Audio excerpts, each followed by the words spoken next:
magacaygu waa Nimco Cabdi Axmed waxaan ka duubayaa maansadii labaad oo uga qayb galay silsiladda Dhowl ee tiriyay Abaan Maxamed Kayle Caawi dhageysi wanaagsan. Murtidii dhammaydee dhowl loo hibeeyey laga dhurayay maankee looga xiray dhabcaalkee dhantaalada u diidaay horarada ka dhicisay dhabtii waan ku dhaartay balaan dhinac ka soo galo soo dhiciye geenyada geesaha ku dhaartay aan dhowrsan u halgamo Kayle Caawi dhaantada dhowl waa fogaato waa taa dhammaantee dunidii ku dhigantee ilantii dhawaaqiyo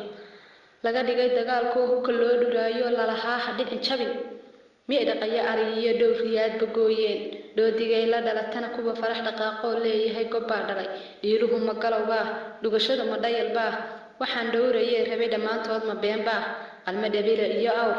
dhoodi farasa iyo qori dhemaluula iyo dahab dhool may ka maran tahay giiro dhowra iyo qoor miyay dhaxashay geenyadu dhanka kale aan yaradayo ninka qoray dhaliilaha dhaawacay haweenkii dib u yeelay hooyadii dhowrsantii la dhalatiyo dhammaystirana joogtaba dhurwaayada u loogow ma ilowday dhaqankii inuu dumarku dhaxal celis yihiin hiil dhammaystiran magayaan dhabqalalada hadallada dhaliishee ka ilaali dhaawaca abwaanow ha dhogor jarin waa hibo la dhowrtee dhowrkaa oraahood dhiirigelin u qaado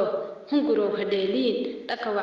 dhanka wacan ka jeedaad midigtana ka dhaantee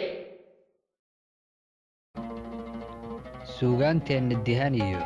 dhaqankeenna doorka ma tahay mid daneeyo durbaanka u tuma